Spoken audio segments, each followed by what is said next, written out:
Bonjour Ahmed Mollek, c'est notre premier entretien pour Esprit Vif. Bon, vous étiez donc très proche de Dieudonné, peut-on dire que vous étiez amis et pendant combien d'années? Bonjour Bruno. Alors oui, j'ai été ami avec Dieudonné pendant... Enfin ami, c'est un grand mot aujourd'hui. J'ai pensé que nous étions amis. Je pense qu'on l'a été. Bon. On s'est côtoyés pendant 7 ans en fait. 7 longues années. Et ben, du coup, vous avez dû apprécier quand même son travail en tant que comédien. Ça aussi, ça peut renforcer l'amitié. Ah non, mais il n'y a pas que du négatif. Voilà, hein. c'est ça. Auprès de Diodo, j'ai Ouais, c'est j'ai découvert beaucoup de choses. Je me suis moi-même découvert en fait. Oui, c'est ça. Aussi, il n'y a pas seulement au-delà du conflit qui s'est ensuite. Oui. Voilà. Mais oui, il y a beaucoup de choses. J'ai été aux côtés de l'humoriste le plus doué de sa génération. Oui, oui, c'est ça. Je l'ai toujours pensé, je l'ai toujours dit. Bon, malheureusement, il a fait de son art voilà, quelque chose qui... Enfin, il y a beaucoup de gâchis en tout cas. Je pense qu'il a gâché beaucoup de choses.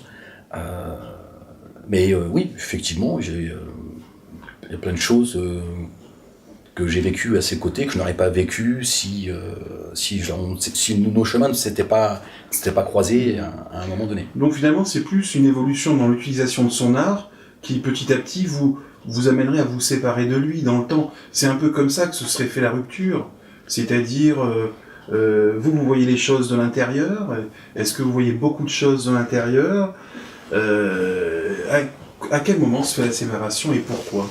Ou alors est-ce qu'elle est progressive? Non, la séparation s'est faite de manière très progressive. D'accord. Je vais essayer de survoler les choses comme ça, de manière assez rapide. Mais il y a des gens qui se sont rapprochés de Diodo, qui ont pollué un petit peu cette relation. Ah. Parce que bon, là, c'est de cela dont on parle. Eh oui. Et qui a même fait évoluer ce qu'il est lui-même, et qui a fait évoluer aussi son talent de comédien, Ouais. qui voilà, a fini par être qui a été mis au service de ceux qui à un moment donné ont tenté et ont instrumentalisé Dieudonné, quoi. Est-ce que dans le temps, finalement, il se retrouve à s'expliquer face à la justice? Est-ce que vous l'avez vu utiliser le mensonge comme stratégie de défense? Est-ce que vous l'avez vu utiliser une technique, une façon de mentir pour se défendre? Est-ce que vous, de votre point de vue, vous êtes capable d'amener je dirais un contrepoint, un contre-témoignage fort là-dessus? Est-ce qu'il y a une stratégie qui apparaît et qui vous explique clairement, ou non, simplement, bon, vous voyez un espèce de glissement moral?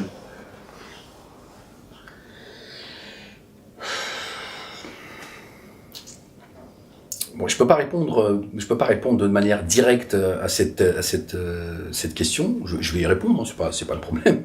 Moi, je suis passé 2 fois devant la justice avec Dieudonné. Voilà, donc mais oui, effectivement, il a pas toujours dit les choses de manière claire, ni devant la justice, ni devant les gens, ni devant ses amis. Oui. Dieudonné, il baigne dans le mensonge, en fait. Et je crois que c'est aussi ce qui fait qu'à un moment donné, on s'est séparés, c'est qu'à un moment donné, Dieudonné avance tout seul, en fait. Et au-delà des gens qui l'ont, à un moment donné, approché et qui l'ont amené sur un autre chemin, tout ce qu'il a construit, il l'a construit dans le mensonge. Et le mensonge est en train de le rattraper, en fait, c'est ça. Et effectivement, il a menti à tout le monde. Il s'est même menti à lui-même, en fait. Et moi, oui, je pense aujourd'hui avoir les outils pour répondre au mensonge qu'il a bâti. Voilà. Vous, aujourd'hui, vous-même, vous subissez un harcèlement de sa sphère à lui. Comment est votre quotidien? Qu'est-ce qui a changé pour vous? Est-ce que vous êtes quelqu'un qu'on harcèle déjà? Est-ce que vous vous sentez libre? Est-ce que c'est un poids supplémentaire, finalement cette ancienne relation? Comment ça se passe? Bah là aussi, tout ça est construit, ce harcèlement est construit une fois encore dans le mensonge. Une fois encore, ce harcèlement que je subis depuis 5 ans, donc je suis censuré de manière implacable. Dire moi, j'ai eu mon Facebook qui a été pendant les 3 premières années, je pouvais en créer 2 par jour, les 2 ils sautaient quoi. C'est-à-dire que j'avais plus la possibilité du tout de m'exprimer. Je sais concrètement et de manière sûre que ça vient de lui, de son entourage, voilà, que je ne citerai pas. Donc là, c'est un harcèlement via un moyen de réseau social, via cette techno qui est Facebook, précisément.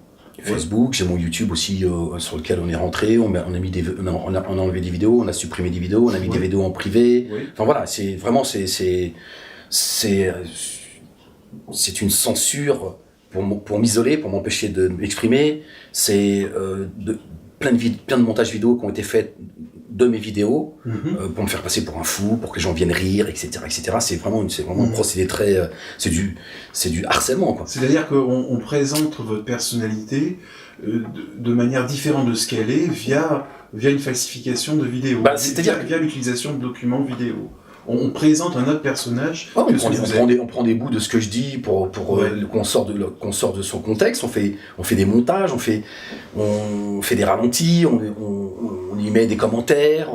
On déforme même mon image visuelle en disant voilà, il est fou, il est devenu complètement fou. Voilà, il est complètement aigri, c'est un jaloux, il a pas su trouver sa place auprès de Dieudonné. Bon, il fait faire ça que par des tiers, c'est comme ça, Dieudonné a toujours fonctionné comme ça. Donc c'est une façon d'essayer de me faire taire et d'essayer de gagner du temps, de m'éloigner aussi de la justice, d'essayer de me persécuter moralement. Il y en a d'autres, il y en a un, il s'est jeté dans les rails, par exemple, d'autres qui sont en psychiatrie aujourd'hui, d'autres qui sont suivis par des psys, d'autres qui ont divorcé, d'autres qui ont perdu leur boulot. C'est ceux qui ont gravité autour du premier, deuxième, troisième cercle. Donc ça peut aller jusqu'au suicide, ou alors perdre ses références, et également, c'est quand même, on utilise un tiers, c'est-à-dire qu'il visiblement, pour vous, il actionne des gens qui vont harceler d'autres personnes. Dieudonné ne prononce jamais mon nom, parce que s'il prononce mon nom, il me donne une visibilité. D'accord. Il y a beaucoup de gens qui me connaissent parce que j'ai un parcours. Il est là, il existe depuis 15 ans. Mais s'il prononce mon nom, il y a des gens qui vont se demander qui je suis, ils vont venir écouter ce que j'ai à dire. Donc le but, c'est justement de m'isoler. Et pour les gens qui me connaissent, me dire voilà, il est devenu fou, il dit n'importe quoi. J'ai parlé avec vous tout à l'heure, je vous ai rencontré, vous n'êtes pas fou du tout. Ça me rassure, merci. Vous êtes quelqu'un de très posé, et au contraire, tout de suite, vous avez essayé d'amener beaucoup d'éléments différents, également dans la façon dont vous vous présentez, dans la façon dont vous faites attention aux autres. Vous faites attention aux autres, donc déjà, vous arrivez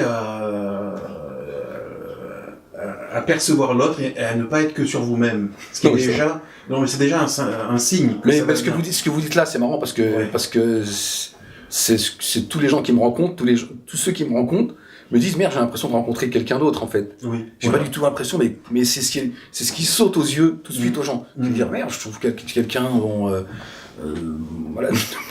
plutôt calme.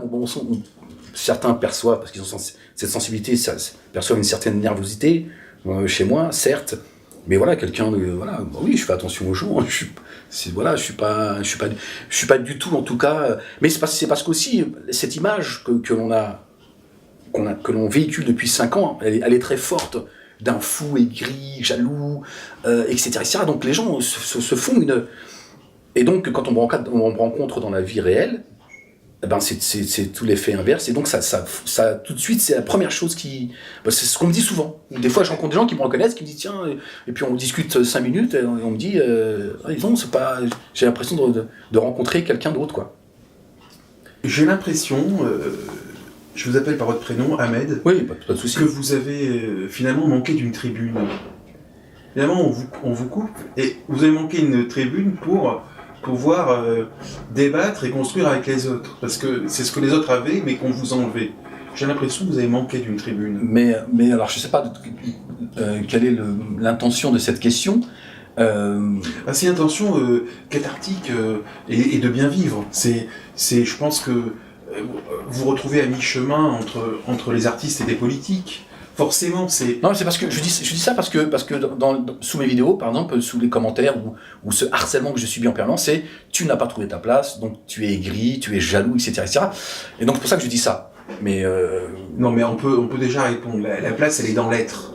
Donc elle est déjà trouvée. Non, je me formalise pas. Non, j'entends. J'essaie juste. Ouais. Mais Dieudonné et Soral, c'est toute leur histoire, ça.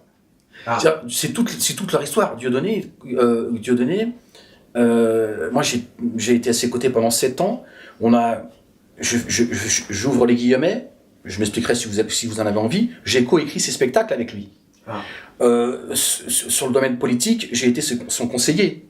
Dans la vie de tous les jours, j'ai été son conseiller. Ah oui, donc c'est très fort. C'est un assistanat très fort. Alors, Dieudonné va dire, moi je suis un artiste et comme tous les artistes, on est des éponges. Non, moi je suis pas quelqu'un qui croise dans la vie de temps en temps. C'est quelqu'un avec qui on a dormi ensemble, on a ri ensemble, c'était une fusion, voilà. Mais Dieudonné, quelqu'un qui avance seul, d'ailleurs il a toujours préparé sa sortie. Aujourd'hui, il va jusqu'à nous parler de réémigration, ce que moi j'ai dénoncé il y a 5 ans quand j'ai commencé à faire mes vidéos, parce que finalement c'est eux moi je suis parti parce que pendant plus de 2 années, quand j'étais encore dans la dissidence, ça allait très mal. Ça allait très mal pour moi, c'était un début d'une dépression, je me suis rendu compte de plein de choses qui n'allaient pas, etc., etc. À un moment donné, je suis parti, et on m'a accusé de certaines choses, etc., etc. Donc finalement, c'est eux qui m'ont poussé à faire des vidéos. Et puis à un moment donné, je crois que c'était tout mon être qui avait besoin de s'exprimer. Je crois que c'était ça ou le cancer, quoi. À un moment donné, oui. Et de manière très agressive, j'étais donc ils ont joué là-dessus. Je vais vous donner un exemple. Vous prenez quelqu'un qui est en train de se bagarrer. Il y a plusieurs personnes qui se battent. Et à un moment donné, il y a une personne qui sort de ce groupe et vous lui donnez le micro et vous lui posez une question. Bonjour monsieur, qu'est-ce que vous pensez des fêtes de Noël? Le mec il vient de sortir, il est en sang, etc. Voilà. Et forcément il va répondre de manière agressive. Et on va dire regardez, il est fou, ce gars est fou et tout. Mais on n'a pas expliqué qu'il vient de sortir d'une bagarre en fait. Et donc forcément, il y a 5 ans, les gens ne comprenaient pas ce que je disais. Mon discours n'était pas forcément structuré, et il y avait tellement de choses en moi, j'étais juste en train de crier au scandale, et personne ne comprenait. Personne ne comprenait. Vous étiez un des premiers témoins. Et forcément, les gens ne pouvaient pas comprendre. Ouais. Et j'ai été, en fait, le premier témoin de l'intérieur, qui a fait d'ailleurs le travail que le monde politique, etc., qui nous disent que ce sont les ennemis de la République, etc. En réalité, ceux qui font qu'à un moment donné, j'ai désacralisé Dieudonné et Soral, c'est moi qui l'ai fait, c'est moi qui ai créé une brèche dans le bateau. D'ailleurs, c'est pour ça qu'à un moment donné, Dieudonné m'a proposé beaucoup d'argent, par un intermédiaire, par un ami commun. Je ne sais pas s'il a été jusqu'au bout de sa demande, mais 2 ans après, il s'est dit, bon, Ahmed, il est toujours debout, il est là, il fout le bordel. Il s'est rendu compte que c'est son image qui allait en prendre un coup et que... C'est un peu finalement comme dans les entreprises, quand au bout d'un moment, le chef d'entreprise décide de lâcher du lest et de se séparer d'un cadre, moyennant indemnité si... Au début, il va s'épuiser. Je lui donne pas longtemps, il s'est rendu compte que c'était pas le cas, et quand il a compris que son entreprise risquait de commencer, parce qu'il y a des gens qui commençaient à poser des questions, parce qu'au début j'étais tout seul, face à tout le monde, parce que tu touches pas à Dieudonné. Ah oui. Tu touches ni à Dieudonné ni à Soral, mais encore moins à Dieudonné. Alors j'apprends que dans un article prochainement publié dans la presse israélienne, vous dites être prêt à travailler avec le CRIF et d'autres institutions pour apporter des hypothèses de solutions contre l'antisionisme et la nébuleuse de Dieudonné. J'aurai des problèmes, là, ça y est, je vais être... Est-ce vrai, ou est-ce que c'est trop fort de dire ça? Ou est-ce que, si je reformulais, ce serait plutôt, dans le fond, vous pourriez expliquer davantage une autre façon d'aborder ce sujet pour finalement mieux le contrer? Est-ce que vous auriez voulu être finalement aidé par des institutions juives quand vous vous êtes retrouvé seul? Est-ce que si quelqu'un vous avait tendu la main, ça aurait été mieux? Un peu fort comme question. Mais... Non, c'est une très bonne question. Bon, ça va encore exciter tous les hystériques. Oui, c'est déjà peut-être trop. Mais ouais, mais en même temps, comme je le dis souvent, moi je suis arrivé à un stade d'évolution parce que toute cette souffrance, elle nous fait aussi évoluer. Je m'adresse aux gens intelligents, c'est-à-dire les gens qui se posent des questions. Le reste, c'est la secte. Donc, pour les débiles, ils sont débiles, je peux rien pour eux, je leur dis juste que t'es débile. Je veux dire, voilà, c'est tout. Mais je m'adresse aux gens intelligents qui ont envie de se poser des questions, sinon ça sert à rien de. Je suis pas là pour sauver le monde. Mais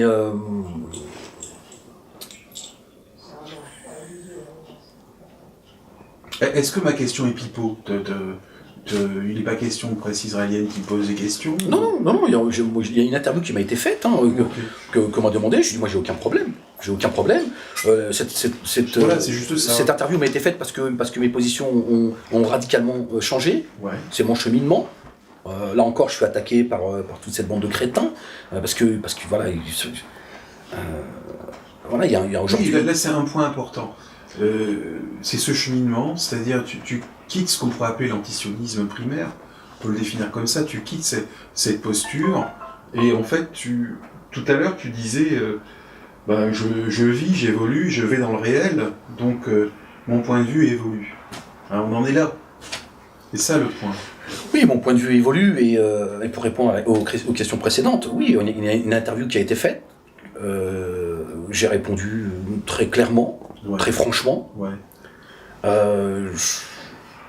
Je pense moi je connais le mécanisme dans l'intérieur de la dissidence. Oui. Je comprends un peu aussi pourquoi on est arrivé à un niveau de complotisme complètement débile qui abrutit tout le monde. C'est complètement fou, c'est complètement délirant. Je veux dire, c'est le niveau d'abrutissement dans lequel on est. Moi, j'en connais dans l'intérieur les mécanismes.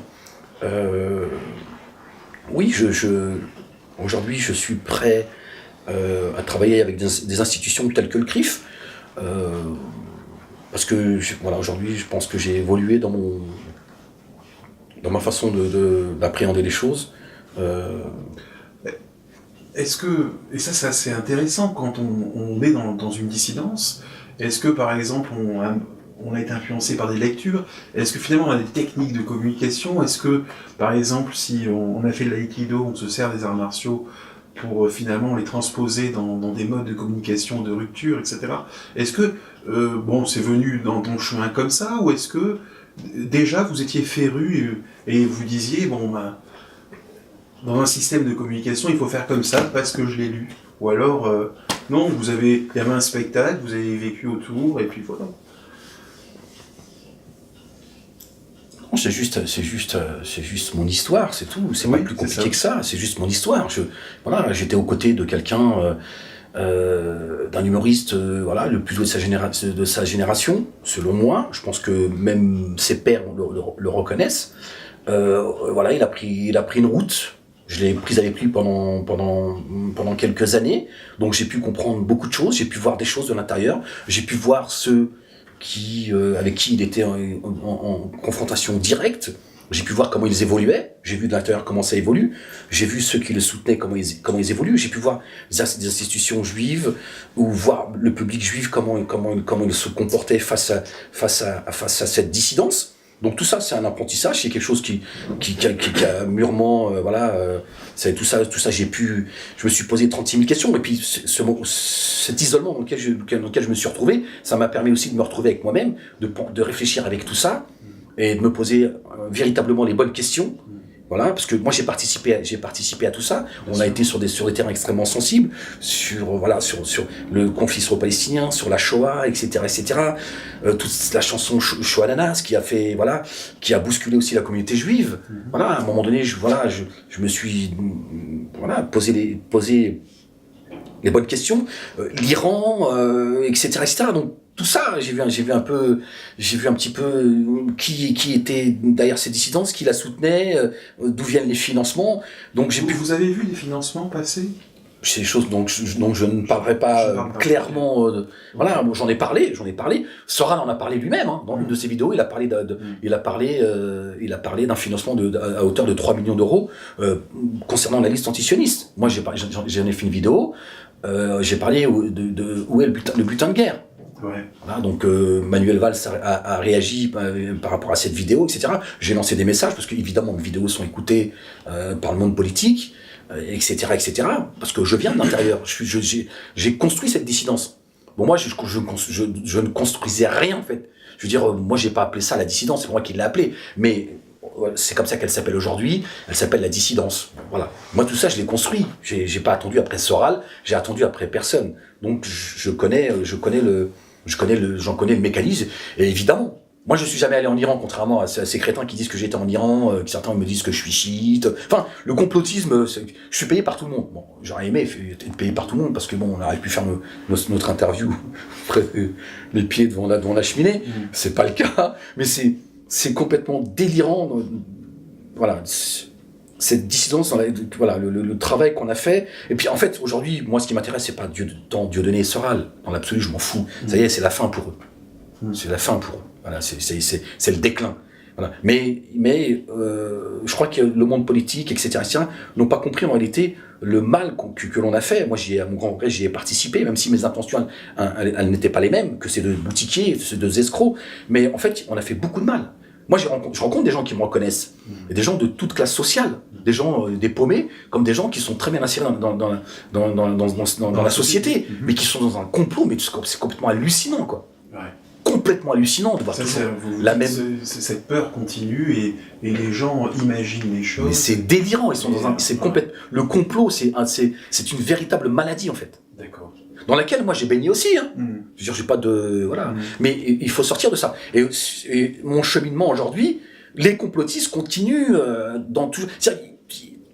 Ils ne réfléchissent que par le complot. Tout ce que les gens font, il y a un complot derrière. Il faut démarrer par... Tout est complot, en fait. Ouais. Tout est complot. Ils voient le complot partout. Ils se disent pas, mais attends, le mec, il est juste en train de te donner son point de vue. Non, il y a un complot derrière. Non, c'est ce que je pense, espèce d'imbécile. Est-ce qu'à un moment donné, tu vas t'arrêter et te dire, bon, voilà, Ahmed, il nous explique des choses à laquelle il croit. Non, il y a un complot. Ouais. C'est complètement délirant, quoi. J'avais une petite question, parce qu'elle ramène à une autre question, elle est rapide. Quand vous êtes retrouvé seul, et quand même attaqué, est-ce que vous auriez aimé être aidé par Valls, être aidé par un ministre, être aidé par le gouvernement français? À un moment donné où vous vous retrouvez seul, est-ce que ça aurait pas été mieux que ces instances-là aussi interviennent? Je pense en tout cas, je pense que Valls comme d'autres ont eu tout intérêt, et encore aujourd'hui, auraient tout intérêt en réalité à me rencontrer et à écouter ce que j'ai à dire. Ouais. Après, quelles sont les intentions de chacun? C'est comme on parlait tout à l'heure des institutions juives, etc. Après, quelles sont... Moi, j'ai envoyé, je sais pas si je peux le dire, mais je vais le dire parce qu'il n'y a pas de secret d'État, mais moi, j'ai envoyé un mail, j'ai appelé le CRIF, et je leur ai envoyé un mail. Ouais. Ils m'ont pas répondu, je pense qu'ils prennent le temps, ils me répondront, mais voilà, en disant que je viens en paix, et je pense qu'aujourd'hui, on a des choses à se dire, il faut qu'on se les dise. D'accord. Parce qu'en réalité, je pense qu'il y a des choses qu'ils n'ont pas vues, qu'ils ne voient pas, et qu'ils n'ont pas compris. D'accord. Et il faut aujourd'hui déconstruire des choses que la dissidence a mis en place. D'accord. Parce qu'ils ne se rendent pas compte. Dieudonné Soral, ça c'est fini. Dieudonné, il est en train de faire, je m'amuse souvent à dire son alia au Cameroun. Soral, il va. Voilà, eux, ça y est, eux, ils ont préparé leur sortie parce qu'ils avaient compris qu'à un moment donné, les gens vont finir par comprendre que c'est des escrocs. Voilà. Mais ils ont laissé des choses derrière eux. Ouais. Et oui. C'est une catastrophe, franchement. Ces histoires de complot, c'est catastrophique. Catastrophique. Il y a des gens qui se croient derrière leur PlayStation, ils sont en train de commenter l'actualité, et ils se rendent pas compte que il y a des gens qui... J'invite les gens à aller voir certaines de mes vidéos, mais les 10 dernières vidéos, par exemple, je parle de gens qui nient les chambres à gaz à Alep. Je veux dire, Soral, Dieudonné, il y a plein de gens, ils sont en train de cracher sur des cadavres, comme ils ont craché, ils crachent encore aujourd'hui en chantant, etc., sur la Shoah. Aujourd'hui, par exemple, je me dis, moi, je suis fou de rage de voir qu'on peut cracher sur des cadavres. Sur les cadavres en Syrie, comme on le fait sur la Shoah. Et je comprends la communauté juive qui a envie qui agresse physiquement ceux qui nient les chambres à gaz. Je le comprends à travers ce qui se passe en Syrie. Donc là, on évoque un choc. Je te tutoie, hein, pardon. Pas de souci. On évoque un choc pour toi qui est toujours ces cellules, ce complotisme, et comment tu vois sur YouTube des gens qui appréhendent les corps d'enfants à Alep, en Syrie, et qui pestent comme ils pestent sur la Shoah. C'est-à-dire tu te mets à ressentir une colère. C'est le même mécanisme en fait. C'est-à-dire qu'ils sont dans une idéologie, ils sont dans un camp, ils défendent un camp, et quitte à cracher sur la réalité, parce que ils sont dans une réflexion complotiste, et ils sont aussi surtout dans le virtuel, quoi. C'est-à-dire la secte qui écoute, qui prennent Poutine pour Jésus, c'est le sauveur, etc., etc. Et donc ils dénoncent le complot. Ils voient le complot partout, alors qu'eux-mêmes, ils sont finalement dans ce complot. Ils nous expliquent que tous ces morts, il n'y a pas autant de morts, que beaucoup ne sont finalement que des... Tous ces morts ne sont que des simulations. Non, mais c'est complètement délirant. Et c'est vrai qu'il y a vraiment de quoi... Moi, je suis foudrage de voir que ces enfants, femmes, vieillards, qu'on tue, qu'on massacre, qu'on pille.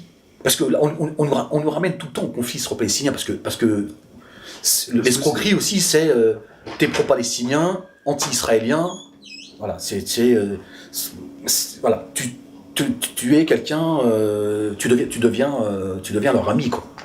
Pour ami, voilà. Et donc, est-ce que tu veux dire que on peut dire qu'il y a Soral Dieudonné, mais que de toute façon il y a deux nébuleuses qui se rejoignent, mais que cette même nébuleuse grossièrement paranoïaque, elle pense que Poutine est un dieu. Est-ce que également Dieudonné le pense, ou est-ce que Dieudonné il s'en fout?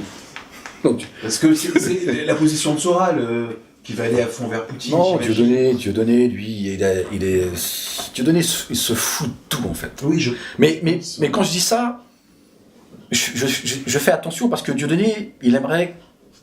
Parce que certains qui le combattent sont en train de lui rendre service en disant « Ouais, Dieudonné, il est en fait manipulé par Soral. » Dieudonné, lui, il est tout le temps dans la position de la pauvre petite victime qui est responsable de rien. D'accord. Apparemment, il serait intelligent pour avoir encaissé des millions d'euros, mais il serait victime de tout le monde. Non, c'est juste que Dieudonné, dans l'absolu, il n'en a rien à foutre de tout, en fait. Lui, il veut juste vivre en tant que chef de village, retourner au Cameroun. C'est ce à quoi il est. Après, c'est son droit. Moi, je suis pas de.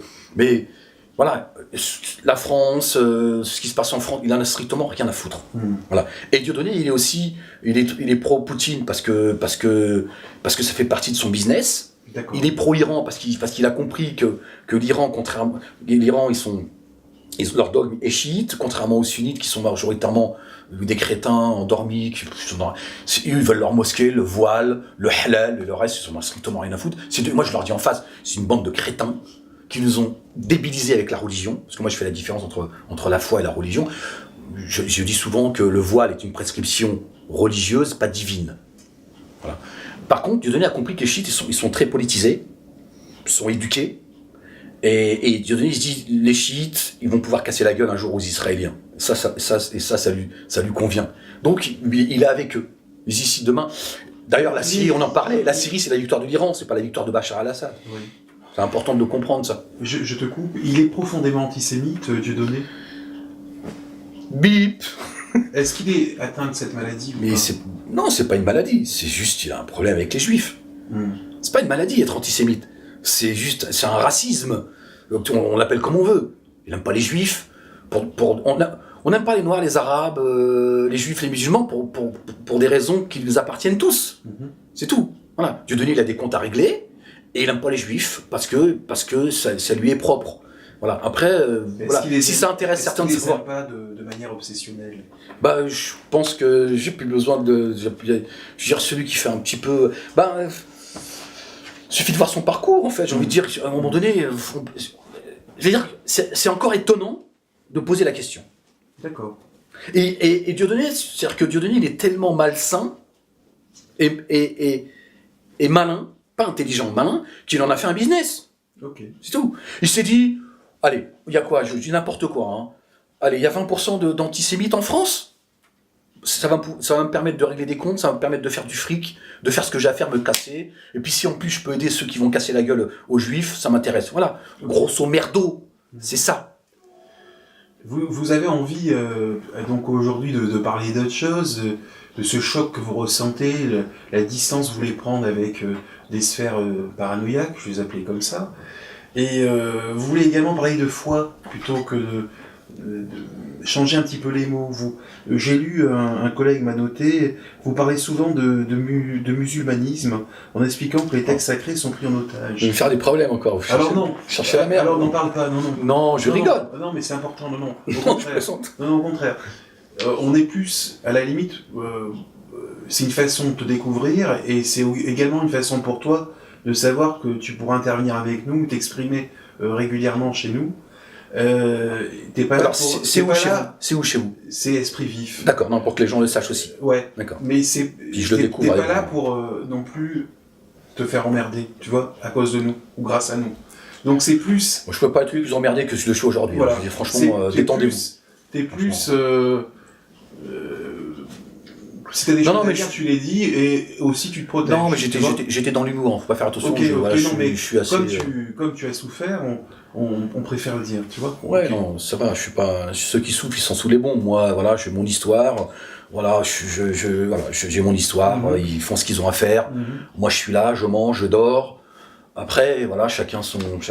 Mais bon, il y en a, ils sont sous les bons. Moi, je suis pas sous les bons. Bien sûr. Après, voilà, Alors, la question, c'était quoi, déjà? La question... Le musulmanisme. C'était, oui, est-ce que... Bah, c'est un sujet, en fait, qui est... Mais c'était un peu connexe, parce finalement, on a glissé de sujet en sujet, mais c'est vrai qu'au bout d'un moment, tu as parlé de la foi, et et que ce qui comptait... Et tout ça est lié. Voilà. Tout ce qu'on a dit est lié aussi. Il y avait des ponts, c'est à un moment donné, on sentait que tu voulais atteindre un universalisme en disant, bon, c'est vrai, les Iraniens sont différents des sunnites, mais enfin, j'ai envie de rechercher plutôt quelque chose de global, finalement, pour sortir les gens un peu d'une image stéréotypée. Et donc tu préfères parler de foi pour dire qu'il y a une autre façon d'envisager parfois son identité religieuse. Façon d'être... Oui, enfin non, j'ai surtout, je suis passé de non à oui en fait. Oui, non, j'ai dit. Ouais. J'ai surtout envie de dire ce que je pense de tout ça. Je cherche pas, moi, à sublimer la foi, Okay. à essayer d'amener les gens dans ma mosquée, dans mon univers. Non, je dis voilà ce que je pense de tout ça, parce que moi j'ai cheminé, j'avance, et mon cheminement me permet aujourd'hui de comprendre qu'il y a beaucoup de choses qui sont liées. Le musulmanisme est lié aussi à tous ces conflits. Le conflit israélo-palestinien, ce musulmanisme nous a aussi empêtrés dans tout ça. Cette haine d'Israël et des Juifs, c'est aussi le musulmanisme. Que certains, ces gens se servent de ce musulmanisme pour nous... L'Iran, par exemple, ont infiltré le Hamas. Moi, les gens vont dire, d'où te viennent tes infos? Moi, j'ai rencontré des hauts responsables du Hamas, dans leur QG, au Liban. C'est là que j'ai découvert qu'il y avait des chiites qui faisaient partie du Hamas.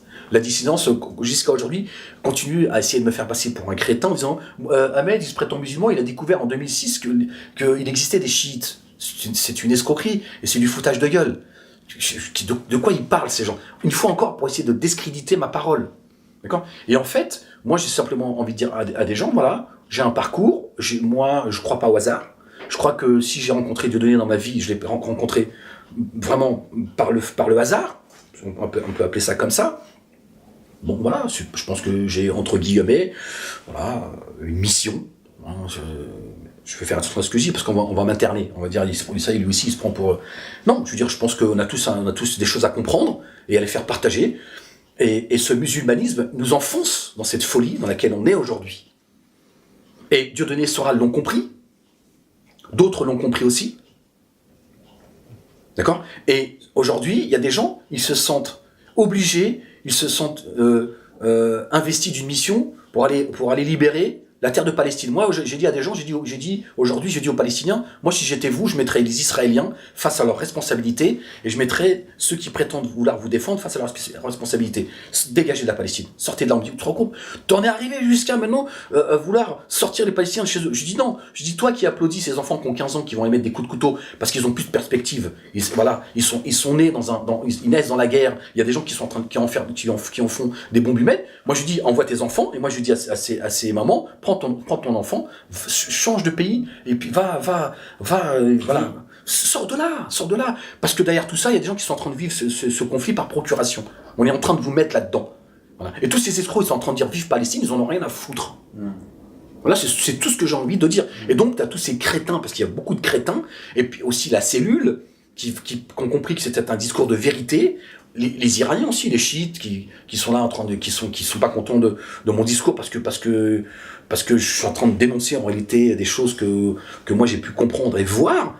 Et je dis aux musulmans, attention, il y a des gens qui prétendent défendre les Palestiniens, ils en ont strictement rien à foutre. Et puis moi, alors là, je parle de moi, je suis dans la provocation, mais le conflit israélo-palestinien, j'en ai plus rien à foutre aujourd'hui.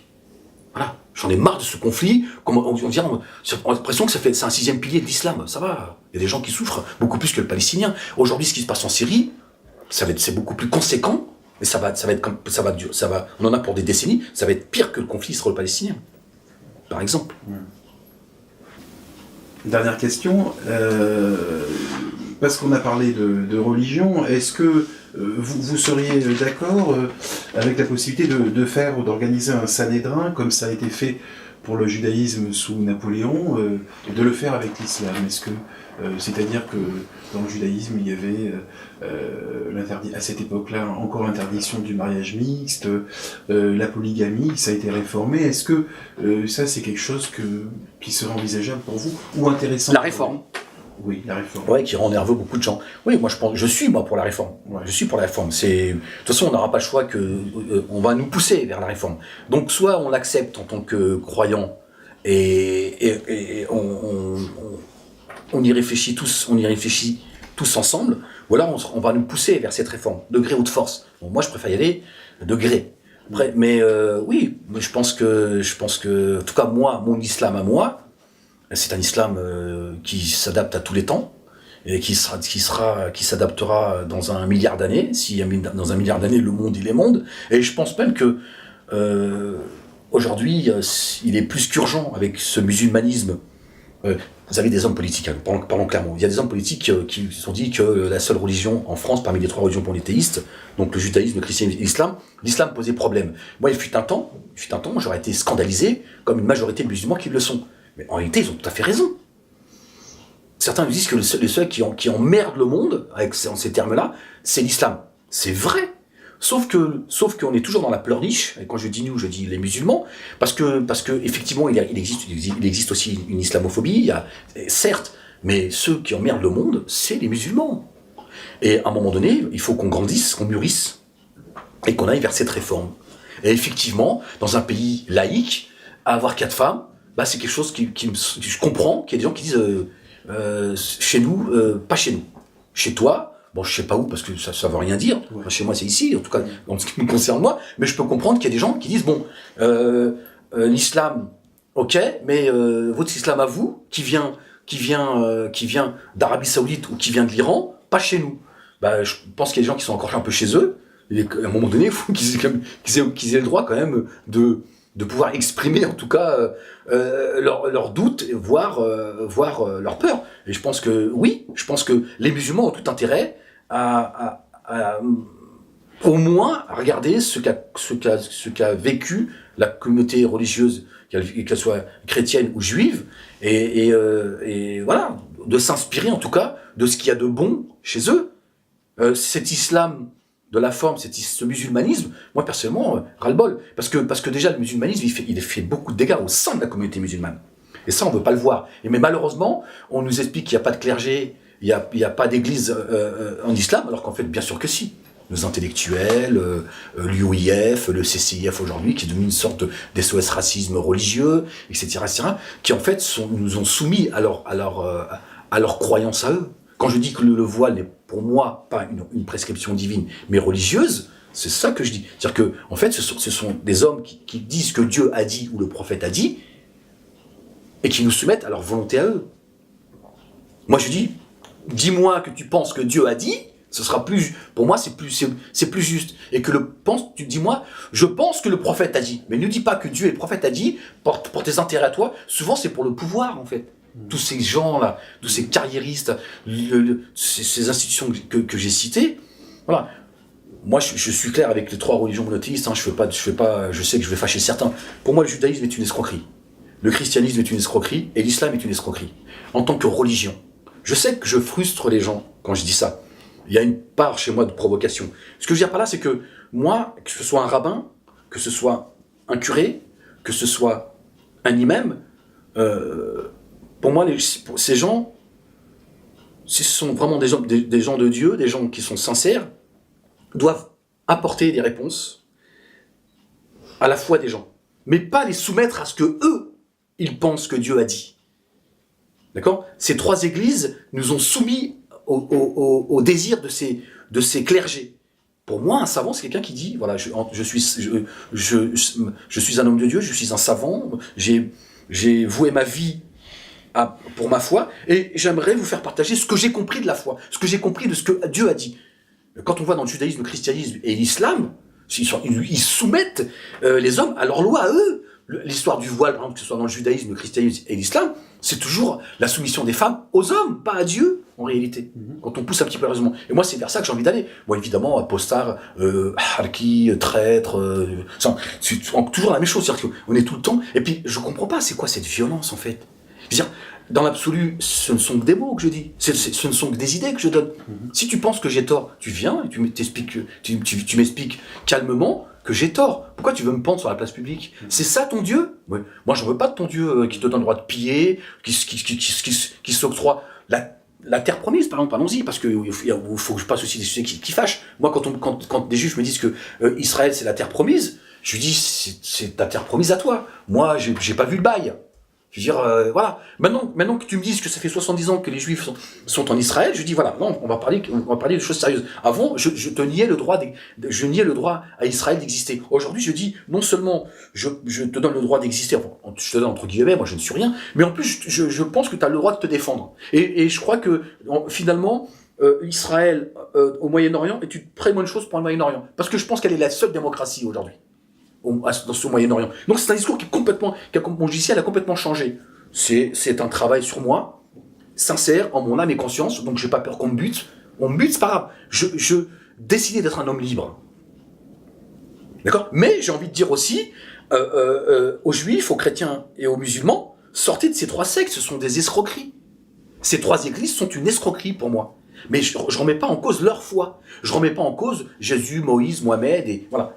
Je sais pas si je me suis bien fait comprendre, mais c'est ça que j'ai envie de dire aux gens. C'est Dieu, il est venu pour nous libérer. Les églises, elles nous ont soumis à leurs désirs. Écoute, le rabbin, t'es gentil, mais tu restes qu'un homme. T'es comme moi. T'as les mêmes besoins que moi. Donc, parle-moi de ce que tu as compris. C'est ça qui m'intéresse chez toi. Le curé et l'imam, pareil. Parle-moi de ce que tu as compris, ce qui va m'aider à me rapprocher de Dieu. En fait, ils ont privé Dieu de parole. Et c'est ça, ce qui me gêne, moi, c'est ça. C'est qu'on a privé Dieu de parole. C'est-à-dire qu'on suit les rabbins, les curés et les imams. Moi, Dieu ma foi, c'est pas de si toi tu te plantes, on fait comment ? Parce que, excuse-moi, mais tu restes un homme parmi les hommes. D'accord ? Donc moi, j'ai envie que tu me donnes l'envie de comprendre qui est Dieu et comment faire pour me rapprocher de lui. Pas de me dire, ou dire à ma mère, ma femme ou mes sœurs qu'il faut se voiler parce que t'as peur que tout le monde finisse avec... en plus, il y a des histoires, je veux dire, c'est complètement délirant, quoi. Le musulmanisme a complètement débilisé la communauté musulmane, quoi. Je veux dire que la femme se couvre parce que faut qu'elle se couvre les cheveux, parce qu'on risque tous à chaque fois qu'on croise une femme d'avoir une érection. À un moment donné, il faut qu'on se calme, quoi.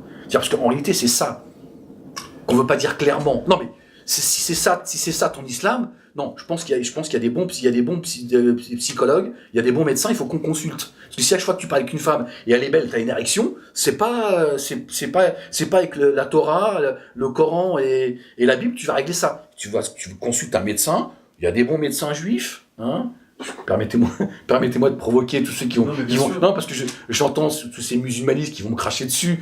Donc voilà, il faut qu'on consulte. Et le rapport dans le monde arabe, moi, j'ai toujours été.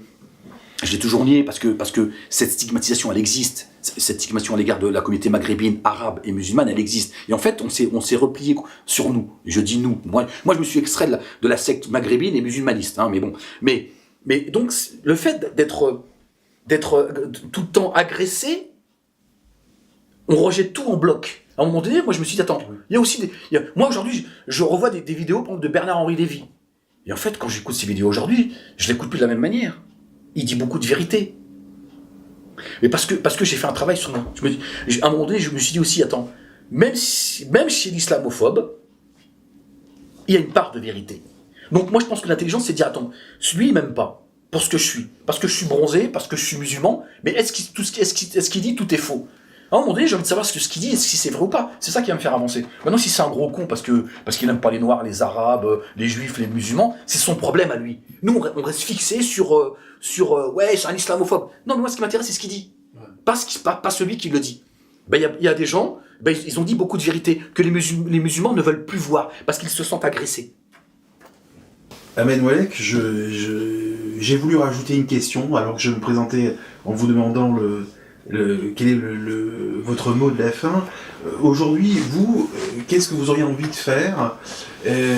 J'allais dire, dans quoi vous voudriez vous éclater, revivre, mieux vivre, ce que vous avez commencé à faire d'ailleurs. Est-ce que vous avez des envies dans le prolongement de ce cheminement? Alors, je répondrai par deux questions. Il y a les envies, ce que j'aimerais faire dans l'utopie, et puis il y a ce que j'aimerais faire dans l'utopie et ce que j'aimerais faire dans la réalité. Aujourd'hui, si j'avais la possibilité de faire les choses pour combattre tout ça, j'aimerais exprimer les choses de manière artistique, en fait. Par le théâtre, par le cinéma, etc. C'est quelque chose que je parce que bon, j'allais dire, je viens de là. Cette dissidence, elle a construit, Dieudonné a construit un empire dans le mensonge, mais avec un outil qui est extrêmement fort, qui s'appelle l'humour. Et donc tout ça aussi, c'est des choses que j'ai appris, des choses, je me suis découvert moi-même, etc., etc. Et je pense qu'il faut répondre à cette dissidence par les mêmes outils. J'ai vu certains artistes qui ont essayé de le faire, ils ont été maladroits. Je pense qu'ils n'ont pas compris. Donc oui, je pense à travers ces outils, je pense qu'il y a vraiment des choses à faire. D'abord pour s'amuser, parce que je pense qu'il faut le faire en s'amusant.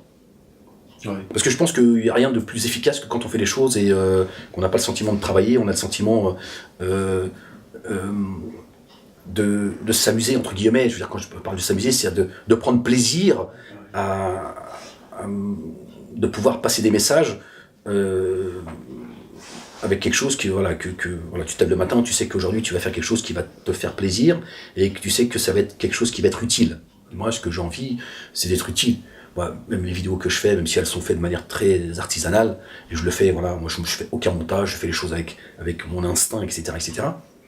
Mais effectivement, pour répondre à votre question, moi j'avais un projet, j'en parlerai pas là devant la caméra, mais j'avais une idée, parce qu'il y a beaucoup de gens qui m'ont dit, mais à chaque fois que tu fais de l'humour et tout, je trouve que tu as beaucoup d'humour, tu as un humour assez particulier, il y a du talent, pourquoi tu montes pas sur les planches? Et c'est vrai qu'aujourd'hui, il y a quelque chose que j'aimerais... J'aimerais répondre à Dieudonné.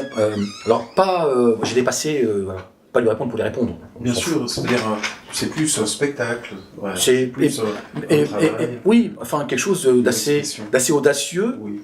Parce que je pense que pour répondre à Dieudonné, il faut de l'audace. Même si moi je le vois pas comme la majorité des gens le voient, mais je pense que je m'amuserais à le faire en tout cas, mais pas pour lui répondre simplement. Voilà, mais parce que derrière ça... Pour avoir un plaisir artistique, pour avancer. Oui, et puis de déconstruire un petit peu aussi le personnage, parce que je pense que ce qu'il y a d'utile, parce que moi je revois ces dernières années, tous ceux qui m'envoient des messages, de soutien, de remerciement, etc. Ça, souvent, c'est merci de m'avoir ouvert les yeux sur qui est Dieudonné Soral, parce que si tu l'avais pas fait, je serais encore derrière à train de donner mon fric, et les applaudir bêtement, et ce qui revient aussi souvent, c'est que ce soit quand je parle du musulmanisme ou que je parle des dissidences, souvent ce qui revient, c'est de me dire, mais comment ça se fait que je ne me suis pas posé ces questions-là tout seul, alors que ce que tu dis finalement, c'est que du bon sens. Ouais. C'est des choses qui sont simples en fait. Et en fait, j'ai appris une chose, c'est qu'en réalité, dans les questions, toutes les questions qu'on se pose du quotidien, sur la foi, etc., en fait, les réponses, elles sont tout le temps dans les choses qui sont simples. C'est comme le sport. Hein. Zizou, s'il est fort, c'est parce que techniquement, il est très doué. Mais vous remarquerez, moi qui suis un footeux, qui est assez doué, il joue toujours de manière très simple. Et à chaque fois qu'il fait quelque chose de compliqué pour tout le monde, il le fait soit pour donner un ballon de but, soit pour la mettre au fond. C'est là où il va. Bon, de temps en temps, il se fait plaisir parce qu'il est un petit peu insolent, mais c'est parce qu'il a du caractère et parce qu'il est doué techniquement. Donc de temps en temps, il se fait plaisir. Voilà, surtout quand il a affaire à un joueur qui lui casse un petit peu la. Mais il est tout le temps dans la simplicité en fait. Et en fait, je pense que les réponses qu'on se pose, les questions qu'on se pose, il faut y répondre de manière simple. Et donc moi, toutes ces questions-là, je pense sur le domaine artistique, je pense qu'il faut y aller avec des choses, voilà, que ce soit dans la musique, que ce soit dans le sport, que ce soit, je pense que tous ceux qui à un moment donné ont fait des grandes choses, ils l'ont fait parce que au fond d'eux, ils ont fait parler c'est ce que je pense en tout cas, ce qu'il y a de plus simple chez eux. Et parce que dans la simplicité, il y a la vérité. Plus on est compliqué, plus on est dans le mensonge. Par contre, quand t'es toi, en réalité, t'es dans la simplicité, t'es toi, exprime ton art, exprime ce qu'il y a en toi, que ce soit musical, sportif, philosophique, mais ce que t'es. Pourquoi tu vas aller essayer de baratiner tout le monde, aller chercher un son qui n'existe pas, en cherchant une part. Sois toi. Et je pense que... Et d'ailleurs, c'est ce que fait Dieudonné. Dieudonné, il est tout le temps dans ce qu'il fait, il est tout le temps dans la réalité. Sauf que Dieudonné, il a compris une chose. Pour aller plus vite, il va aller chercher ce qu'il y a la partie sombre de l'être humain. Parce qu'il sait, c'est ce qui t'amène tout. Tu fais le con sur le net, tu as beaucoup plus de vues quand tu fais le con que quand tu vas parler de quelque chose de sérieux. Les gens, tu les fatigues. Par contre, dès que tu vas toucher quelque chose de la partie sombre de l'être humain, c'est parce que c'est la faiblesse. On est tous faibles. Dès que tu dis à quelqu'un, ouais, t'as vu, il a trompé sa femme. Tout le monde veut savoir avec qui il l'a trompé. Tu vois? Parce qu'on a tous cette partie sombre en nous. Et cette partie sombre, c'est ce qu'il y a de plus palpable, ce qu'il y a de plus. Et donc, Dieudonné, il a compris que, contrairement aux autres, au-delà du business qu'il avait à faire avec le racisme et l'antisémitisme, il a compris que il se dit, moi, je vais titiller ce qu'il y a de plus sombre chez l'être humain. On aime bien se moquer. On aime bien rire, on aime bien paresser. Et donc tout ça, Dieudonné se dit, moi je vais aller là. Parce que même lui, ça l'excite. Dieudonné, quand il te dit, par exemple, il te dit, moi je n'ai pas d'âme, il le pense. Dieudonné donne toutes les réponses de ce qu'il est, dans sa dernière vidéo, il parle de certains membres de sa famille. J'ai pas envie d'en parler là parce qu'il m'emmène ces gens m'emmènent sur des terrains sur lesquels j'ai pas envie d'aller. En fait, mais de manière très, c'est-à-dire que même les membres de sa propre famille. Bon, je vais le dire avec le plus de respect possible. Il parle de sa compagne dans son spectacle En paix. Le mec, il te dit qu'il est en paix, mais il parle d'elle de manière plus qu'insultante, quoi. Il règle ses comptes sur les planches du Dieudonné. Mais en fait, Dieudonné, il est tout le temps en train de jouer avec la réalité. Oui. Les autres artistes, ils essaient ils sont pas. Dieudonné, il dit non, moi je vais mettre en scène ce que je vis, c'est ça qui fait qu'au-delà de son talent scénique, il a un charisme, il a un talent d'écriture, mais il est tout le temps en train de mettre sur scène. En fait, c'est une sorte d'autobiographie qu'il fait, Dieudonné. Bien sûr. Bon, bien sûr, il l'arrange à sa sauce, évidemment. Il dit des choses, elles sont pas toujours vraies, mais il dit beaucoup de vérité, et les gens l'entendent pas.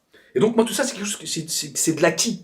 Et moi, je serais aujourd'hui, je pense, mêler l'émotion et le rire pour passer un message. Écoutez, Ahmed Mollek, écoute, je te tutoie, c'est le mot de la fin. À bientôt avec vous, si vous le souhaitez, sur Esprit Vif. Avec plaisir, je salue tous ceux qui regarderont cette vidéo, et puis je vous dis peut-être à une prochaine fois sur cette... Pour parler de vos projets, oui. Avec plaisir. Merci à vous.